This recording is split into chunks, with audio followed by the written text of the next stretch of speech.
Agora nós vamos falar sobre um assunto que muita gente acredita ser uma coisa, mas que na verdade é outra. A tal da união estável. Muita gente acredita que estar em uma união estável é estar casado, é a mesma coisa. Mas, pasme, isso não é verdade. Ao menos no que diz respeito ao estado civil. Numa união estável, seu estado civil não muda, ou seja, você que era solteiro continua solteiro. Por isso, vamos esclarecer agora a diferença básica entre união estável e casamento. Acompanhe. O número de pessoas que moram juntas sem ter oficializado o casamento no civil cresce no Brasil. Dados divulgados pelo Instituto Brasileiro de Geografia e Estatística, o IBGE, mostram aumento na quantidade de uniões consensuais e estáveis nos últimos 10 anos. Subiu de 28,6% para 36,4%. No caso da união estável, em 2010, foram mais de 30 mil escrituras desse tipo.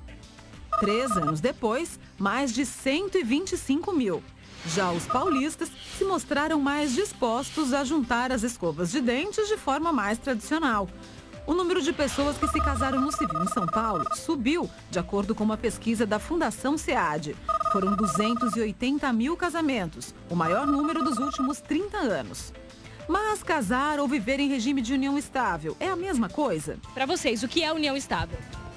É igual ao casamento, só não tem o papel. E para você? Bom, depende, né? Pode ter escritura de união estável. Mas enfim, juridicamente é praticamente a mesma coisa. O casamento é mais formal, tem toda a parte de papelada, de cartório e de religioso. Às vezes as pessoas casam por uma satisfação social, para a família, etc. Mas é a mesma coisa, porque não posso dizer, só não está oficializado em parte, assim, assinado em cartório. Bom, não é bem assim. Observem as diferenças que esse advogado salienta. Uma das principais diferenças que hoje se discute é que a companheira, não é, aquele que convive em união estável, não é herdeiro daquele que falece, do seu companheiro, diferente do casamento. Na união estável, eu permaneço com o meu estado civil de antes, como, por exemplo, solteiro. Não é porque eu estou em união estável que eu altero o meu estado civil, diferente de casados, não é? Então, se eu sou solteiro e me caso, eu tenho a certidão de casamento e ela nunca mais vai sair da minha vida, não é? Ainda que eu me separe depois, eu continuo com a minha certidão de casamento e atrás com a averbação de que eu me divorciei, de que eu me separei. Para constituir a união estável, eu preciso de 3 requisitos. Não é? Eu preciso que a convivência ela seja pública, ela seja duradoura e ela seja contínua.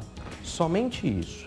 Eu posso não morar junto com a pessoa, né, sobre o mesmo teto e viver em união estável, ou eu posso morar junto com essa pessoa e não viver em união estável. Outra coisa que é importante é que a lei hoje em dia, ela não dá o prazo mínimo para se ter a união estável. Então, se eu conheci a pessoa e depois de 1, 2 semanas eu já começo a sair com ela por aí e apresentando como a minha esposa e tudo mais, é a união estável. Ou eu posso ficar namorando com alguém, morando comigo por 10 anos e ainda assim ela não ser a minha companheira, eu não vivo em união estável, porque eu não tenho o objetivo de com ela constituir uma família, não é?